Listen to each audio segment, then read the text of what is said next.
ইয়া মই বহাগ বিহু পিঠা বনাই আছে ইয়া দীঘল পিঠা পালেহি ইয়া প্ৰথম আৰম্ভণি কৰিছে যি ইয়া দীঘল পিঠাৰে গতিকে আমাৰ এই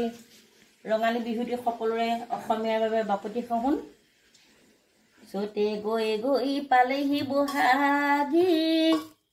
ফুলিলে ভেমেলি লতা কৈনুকৈ থাকিলে উৰকে নপৰে ঐ বহাগৰ বিহুৰে কথা গতিকে এই বহাগৰ বিহুটিৰ কথা শেষ কৰিব নোৱাৰি আমাৰ অসমীয়া সমাজৰ পৰা গতিকে আহক আমি সকলোৱে বহাগৰ বিহুটি উদযাপন কৰোঁ নিজৰ যিখিনি আমাৰ সাজপাৰ অসমীয়া সাজপাৰে আমি পিন্ধি আমাৰ কৃষ্টি সভ্যতা উদ্ভাসিত কৰোঁ সকলোকে বিহুৰ আন্তৰিক শুভেচ্ছা জ্ঞাপন কৰিলোঁ ধন্যবাদ।